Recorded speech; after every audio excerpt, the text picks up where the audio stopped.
Hello everyone, welcome to Niazi family vlog.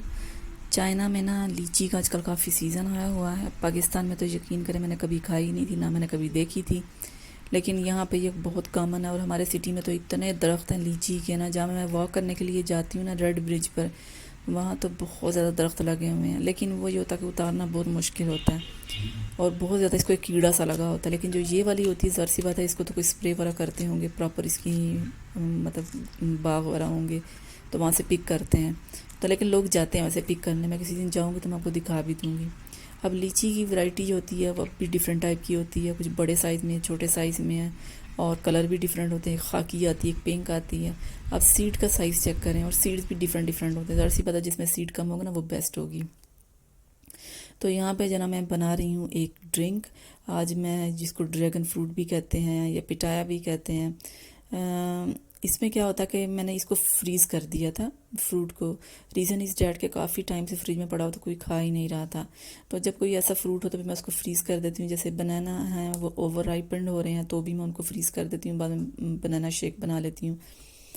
तो यहाँ पे मैं जनाब कुछ मुझे एलोवेरा मिली थी। हमारे सोसाइटी में काफ़ी ज़्यादा एलोवेरा ग्रो हुई हुई है। कोई भी मतलब कि ऐसा नहीं है कि किसी से बिलोंग करती है। It does not belongs to any one. So I picked some aloe vera. मैंने मार्केट से इसको बाय नहीं किया। और अगर आपके पास एलोवेरा नहीं है तो आप सिंपल भी ड्रैगन फ्रूट से जूस बना सकते हैं। तो इसकी रेसिपी के लिए जो इंग्रेडिएंट्स चाहिए वो ये हैं, मैंने मेंशन कर दिए हैं तस्वीर में सारे।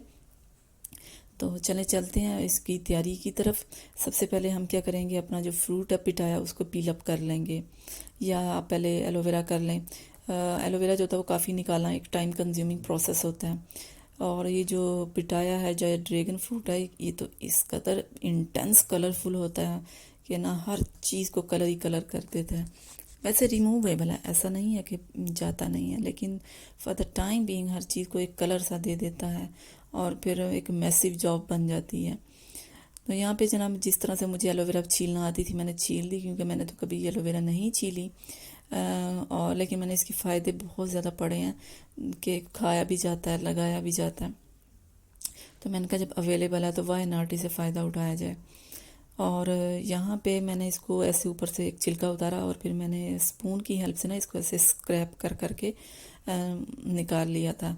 लास्ट टाइम मैंने इसका बनाया था तो मैंने क्या किया था, पीसीज उतारे थे। तो पीसीज जो थे वो अच्छे से ग्राइंड नहीं हो रहे थे, छोटे छोटे चॉप हो गए थे, लेकिन एक पेस्ट नहीं बन रहा था। सो मैंने इस तरह ट्राई किया, ये तरीका ठीक है, ऐसे जेल की फॉर्म में इसको हल्का हल्का नीचे उतारते जाएँ। तो that is the best way. अगर स्पून से या कोई सी भी स्क्रैपर से थोड़ा सा स्क्रैप कर करके नीचे उतार लें। तो जना मैंने सारी अपनी एलोवेरा जेल को इस तरह से एक्सट्रैक्ट कर लिया था।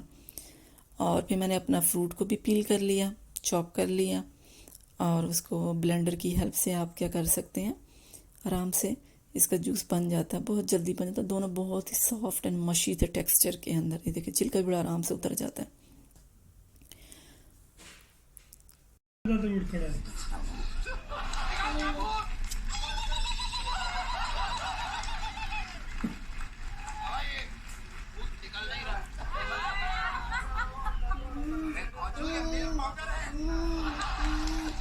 बेबी शावर करना है क्या यहाँ पे?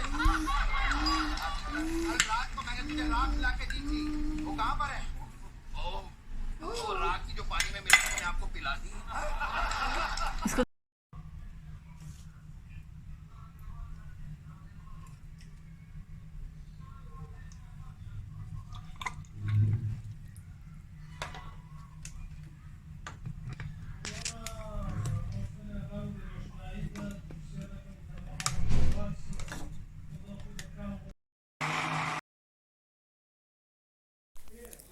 अच्छा, मैंने इसको ब्लेंडर की हेल्प से ना ब्लेंड कर लिया था। ये मैंने स्टिक ब्लेंडर आजकल बाय किया हुआ है, इसको मैं काफ़ी ज़्यादा यूज़ कर रही हूँ। क्योंकि जो मेरे पास पहले जग में होता है ना ब्लेंडर, उसकी रीज़न ये होती है कि जग बहुत गंदा होता है, जग को अंदर से साफ़ करना, उसकी मशीन इतनी गंदी होती है। तो मैंने डिसाइड किया था कि अगर मैं इसको यूज़ करके देखूँ स्टिक ब्लेंडर को, क्योंकि सिर्फ उसका स्टिक का हेड ही तो यूज़ करना, साफ़ करना पड़ेगा, बाकी मशीन वाला तो गंदी नहीं होगी। और अल्हम्दुलिल्लाह मेरा ये मसला हल हो गया जो क्लीनलीनेस का था। हेड को फ़ौरन वॉश कर लो, बिल्कुल भी गंदगी आपको दिखाई नहीं देती। वैसे ब्लेंडर की मशीन और ब्लेंडर का जग का अंदर के ब्लेड्स इतने गंदे रहते हैं, वॉश ही नहीं होते मुझसे। तो मैंने बहुत ट्राई किया इसको क्लीन रखने के लिए, बट वेरी डिफ़िकल्ट। यहाँ पे मैंने हनी ऐड किया था, क्योंकि मैंने इसको भी डाइल्यूट करूँगी वाटर ऐड करके, क्योंकि ये बहुत थिक होता है। लेकिन जब वाटर ऐड करते हैं तो उसके बाद फिर इसका मीठा भी थोड़ा कम हो जाता है। वैसे जो ड्रैगन फ्रूट है इसका मीठा बहुत लाइट सा होता है, लेकिन पानी डालने के साथ आपको कुछ ना कुछ मीठा ऐड करना होगा। लेकिन मेरी पर्सनल चॉइस जो है वो हनी है, क्योंकि ये एक नेचुरल सोर्स है। You can use what ever you like the sweetener options. उसके बाद मैंने इसको डाइल्यूट कर दिए पानी के साथ, और हाफ़ को मैं कंसनट्रेटेड ही फ्रीज़ कर देती हूँ। सारा दिन भी मैं थोड़ा थोड़ा पीती रहती हूँ। ये बेसिकली एक लेमनेड बन जाता है, जो कि एक इलेक्ट्रोलाइट है। सुबह जैसे मैं एक्सरसाइज करके आती हूँ तो सर बहुत घूम रहा होता है, क्योंकि स्वेटिंग बहुत ज़्यादा होने लग जाती है। दिन भर जब मैं काम करती हूँ तब भी मुझे स्वेटिंग होने लगती है। सो उससे ये होता है कि मेरा my head is spinning. Basically आपको इलेक्ट्रोलाइट डिप्लीशन हो रही होती है, जो नमकियात आपकी बॉडी में होते हैं वो कम हो रहे होते हैं। तो आपको ज़रूर कोई ना कोई इलेक्ट्रोलाइट लेना चाहिए। कोशिश करें कि जो नेचुरल हो और हेल्दी हो। अगर आप चीनी डाल के पी रहे हैं तो उसका कोई फ़ायदा नहीं है, उल्टा जनाब आप अपने आप को नुकसान पहुंचा रहे हो। सो मैंने यहाँ पे जो ऑप्शन रखा होता है वो ये होता है कि नमक, हनी, और उसके बाद लेमन ऐड करती हूँ। फ्रेश लेमन मैं यूज़ करती हूँ। और उसके बाद ये होता है कि वाटर ऐड कर, और इसके अंदर ना छोटे छोटे से सीड्स भी होते हैं, और बिल्कुल ऐसे लगता है कि जैसे चिया सीड्स आपने ऊपर ऐड की हों। वैसे मैंने चिया सीड्स भी मंगवाए हुए हैं, वो भी मैं समटाइम अपने जो ड्रिंक्स होती हैं ना, इस तरह के जो गर्मियों में शरबत वाला इस्तेमाल होते हैं, मैं उनमें यूज़ करती हूँ। वो भी इंशाल्लाह मैं किसी दिन आपको बना कर भी दिखाऊंगी। लेकिन ये जो मैंने नया डिस्कवर किया, ये नहीं है कि मैंने कहीं देखा, ये मैंने खुद ही ट्राई किया, मुझे बहुत अच्छा लगा। हाथों को बहुत कलर दे देता है ये। और ये था कि मैं जो सिंथेटिक कलर्स वगैरह या सिंथेटिक जो आपको ड्रिंक्स बाज़ार में मिलते हैं, मैं उनको अवॉइड करना चाह रही थी।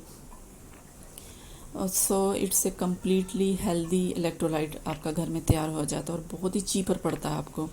ये फ्रूट आई थिंक 2 RMB का मुझे पड़ा था एक फ्रूट, वेरी चीपर।